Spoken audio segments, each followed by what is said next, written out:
आत्मा के स्वरूप को जानना। एक बड़ी पुरानी कहावत है, जब परमात्मा ने मनुष्य की रचना करके उसे जीवन यात्रा को जाने के आदेश दिए तो वहां देवदूत आकर मनुष्य को सांत्वना देने लगा, संतोष प्रदान करने लगा। तब परमात्मा ने देवदूत को ऐसा करने से रोक दिया और बताया, यदि मनुष्य को संतोष प्रदान कर दिया गया तो उसे उसके जीवन में पग पग पर मिलने वाला उल्लास समाप्त हो जाएगा। और यह बात सच है, जब मनुष्य आत्मनिरीक्षण करता है तब भी अपने को पहचान पाता है, और जब अपने को पहचान लेता है तब उसके भीतर दैवी शक्तियां ऊपर हो जाती है, तब उसके वह गुंजान उठते हैं जो न जाने कब के सोए पड़ते हैं। इस संदर्भ में न्यूयॉर्क की एक महिला प्रिंसिपल का उदाहरण देना अतिशयोक्ति न होगा। उसने अपने जीवन के अनुभवों के संबंध में एक बात लिखी है, जब मुझे ऐसा लगा कि मुझे इस दुनिया में कोई महत्वपूर्ण कार्य करना है तब मुझे एहसास हुआ कि मेरे भीतर भी एक मैं है जो काफी शक्तिशाली है। बस उस दिन से ये विद्यालय क्या, ये सारी धरती ही मेरे लिए कार्यक्षेत्र बन गई। इस प्रकार अपने आत्मा के स्वरूप को पहचान कर एक अध्यापिका अपने जीवन के प्रत्येक क्षेत्र में महत्वपूर्ण बन गई। यह आत्मशक्ति पहचान का चरण था। फ्रेंड्स, सरल नहीं अपने आप को पहचाना, यह बहुत ही कठिन कार्य है।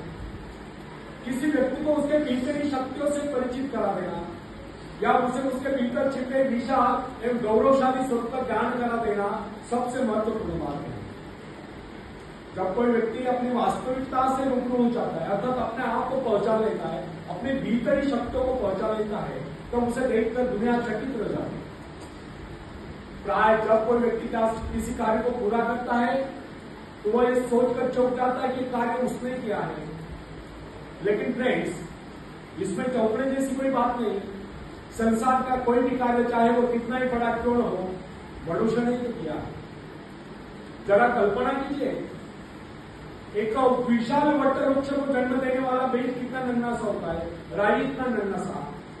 इस नन्हे से बीज में अगर इतनी अधिक शक्ति होती है तो मनुष्य के मस्तिष्क में उपजे विचारों में कितनी अधिक शक्ति होगी। आज आप जो कुछ कर रहे हैं, जिस शक्ति द्वारा कर रहे हैं, उसके करोड़ों गुना अधिक शक्ति आपके भीतर छुपी हुई है।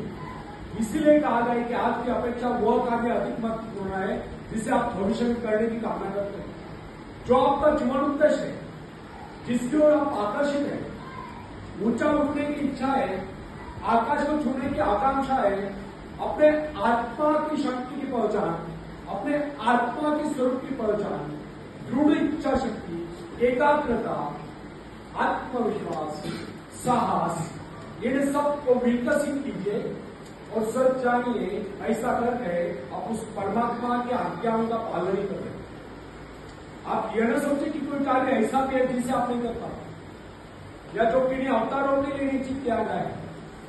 आपके भीतर भी अनंत शक्तियों का आधा सागर लग रहा है। आपको तो केवल अपने कार्य का संबंध अपने आंतरिक शक्तियों के अजस्र स्रोत से जोड़ देना है। फिर कार्य चाहे कितना ही बड़ा क्यों न हो, होकर ही रहेगा। शायद आप यह सोचते होंगे कि बड़े बड़े कार्य केवल बड़े बड़े व्यक्ति कर सकते हैं, लेकिन वास्तविकता यह नहीं कि हमारे तुम्हारे जैसे अनेक लोग शक्ति न होने के कारण बड़े कार्य नहीं कर पाते हैं। वास्तविकता तो यह है कि हम अपनी शक्तियों को न पहुंचाने के कारण ही बड़े कार्य नहीं कर पाते। सच जानिए, आपके भीतर भी ऐसी शक्तियां मौजूद है जिसके सहारे आप इस संसार में बड़े बड़े कार्य करके महान व्यक्ति बन सकते हैं। दरअसल आपको पता ही नहीं कि आपके भीतर कितनी योग्यता है, कितने सद्गुण है, कैसी कैसी अपूर्व शक्तियां हैं। इसी कारण आप इन अपूर्व शक्तियों से अपने आत्मा के स्वरूप से वंचित रहकर आज तक अपने जीवन उद्देश्य को प्राप्त नहीं कर पाए। फ्रेंड्स, कोलंबस जब अमेरिका पहुंचा, कोलंबस को जानते हैं आप?